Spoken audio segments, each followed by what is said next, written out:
Un saludo, queridos amigos. Bien, el día de hoy vamos a hacer un repaso al intestino delgado. Bien, el intestino delgado se divide en tres porciones: el duodeno, el yeyuno y el ileum. ¿Ya?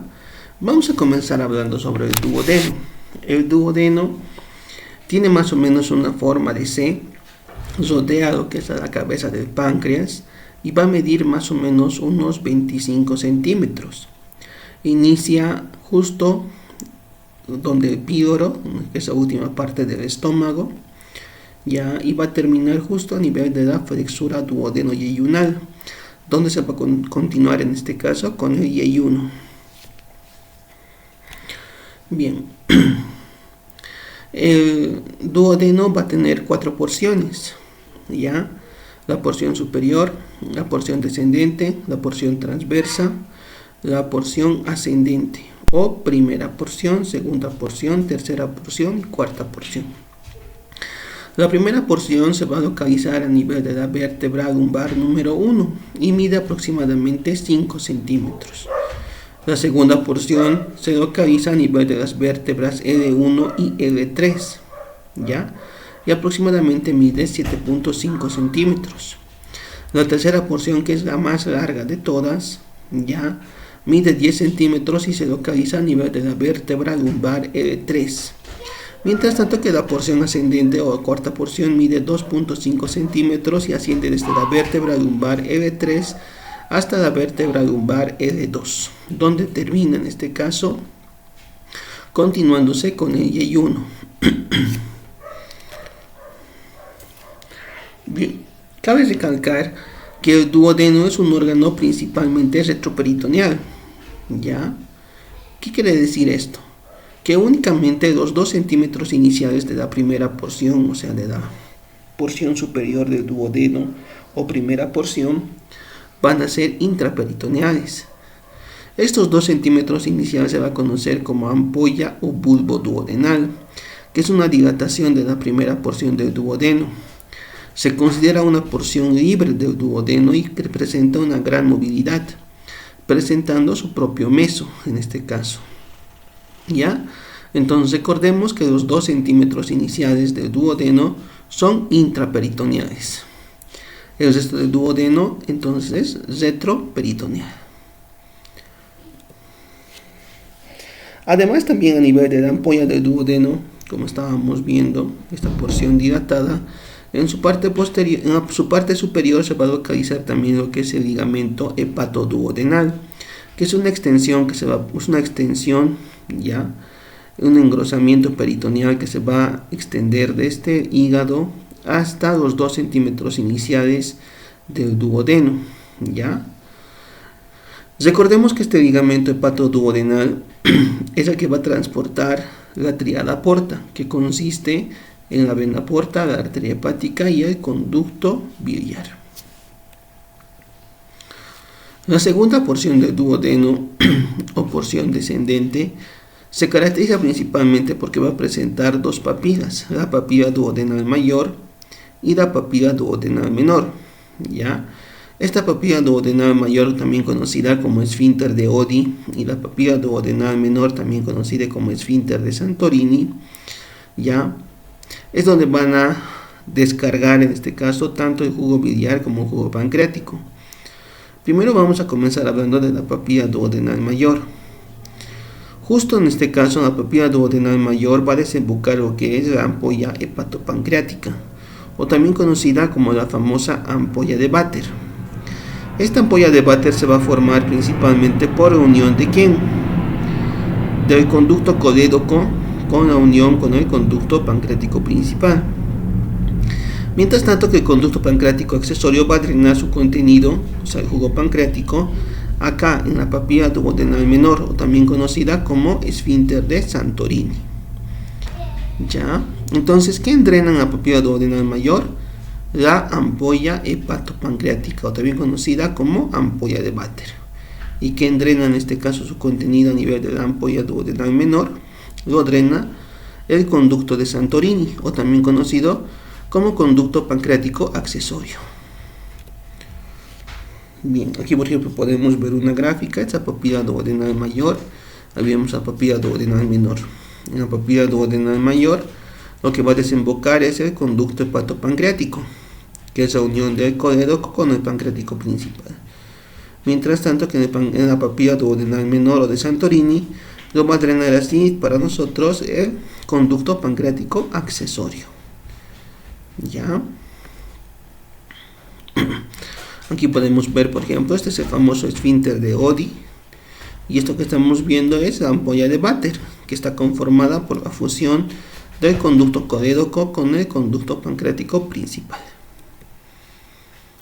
La tercera porción del duodeno, o porción horizontal, se caracteriza porque es la más larga de todas.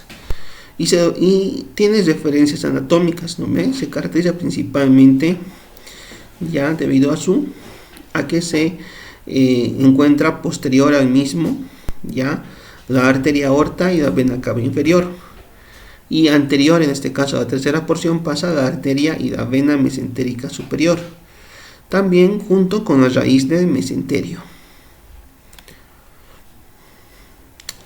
La cuarta porción o porción ascendente es donde va a terminar el duodeno y también va a concluir y va a iniciar posteriormente lo que va a ser el yeyuno. Este ángulo se llama ángulo duodeno-yeyunal, ¿ya?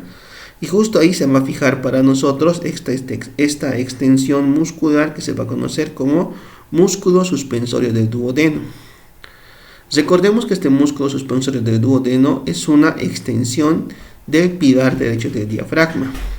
Como podemos ver acá, el pilar derecho del diafragma, miren, se extiende y va a formar solito lo que es el esfínter esofágico inferior, al mismo tiempo brindando fibras para formar que sería el músculo suspensorio del duodeno, que es una de las características más importantes de la cuarta porción del duodeno. Con respecto a la irrigación, bien, todo depende principalmente de los troncos celíacos y el tronco mesentérico superior. Del tronco celíaco recordemos que es la arteria hepática común, la arteria esplénica y la arteria gástrica izquierda. De la hepática común, una rama es la arteria gastroduodenal, y de la gastroduodenal se van a emitir las ramas pancreatoduodenales superiores, anterior y posterior. Mientras tanto que del tronco mesentérico inferior se va a emitir las ramas pancreatoduodenales inferiores, anterior y posterior, los que van a formar una arcada alrededor, en este caso, de la cabeza del páncreas. Aquí, por ejemplo, podemos ver a la arteria gastroduodenal y las arterias pancreatoduodenales posteriores. Aquí vemos igual la arteria gastroduodenal y las arterias pancreatoduodenales superiores, anterior, superior, posterior. Y rama del tronco mesentérico inferior, las pancreatoduodenales inferior, anterior e inferior, posterior. Con relación al drenaje venoso, ambas pancreatoduodenales, tanto superior como inferior, van a drenar directamente a la vena mesentérica superior. Recordemos que esta vena mesentérica superior, cuando se une con la vena esplénica, va a formar la famosa vena porta. El mesenterio. Ya hemos hablado del mesenterio, ¿no ves? Esa extensión vascular, es una extensión peritoneal, mejor dicho, que va a distribuir los vasos, las arterias, principalmente al yeyuno y al ilium. ¿Ya? Esta zona de anclaje para nosotros se va a encontrar a nivel de la pared posterior del abdomen y se va a iniciar aquí justo a nivel de la flexura duodeno-yeyunal, a nivel de la vértebra lumbar L2.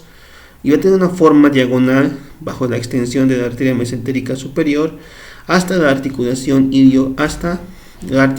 sacroiliaca, justo en la unión iliocódica derecha. ¿No ve? Ahí se va a extender. Entonces, esta es la raíz del mesenterio. Bien, el mesenterio va a albergar su contenido a dos partes del intestino delgado, al yeyuno y al ilium. Estos órganos miden más o menos una extensión de 6 a 7 metros de longitud, siendo en este caso 2/5 partes formadas por el yeyuno y 3/5 partes formadas por el ilium. ¿Ya? Cuando nosotros vemos funcionalmente, por ejemplo, recordemos que el estómago principalmente se encargaba de formar lo que es el quimo, lo que pasaba al duodeno, siendo que en el duodeno se absorben algunos iones importantes como es el hierro, el calcio, el magnesio, siendo la absorción de la mayor cantidad de nutrientes, tanto lo que son hidratos de carbono, vitaminas, ácido fólico, proteínas, aminoácidos y hierro, también calcio, agua, principalmente a nivel del día y uno. En el ilion principalmente se van a absorber las vitaminas, las grasas, los colesteroles y las sales biliares. Entonces, ¿qué absorbe el colon? El colon principalmente absorbe agua. Agua, la vitamina K, que va a ser formada principalmente por las bacterias colónicas, y también vamos a absorber lo que es sodio y potasio para la reposición hidroelectrolítica de nuestro organismo.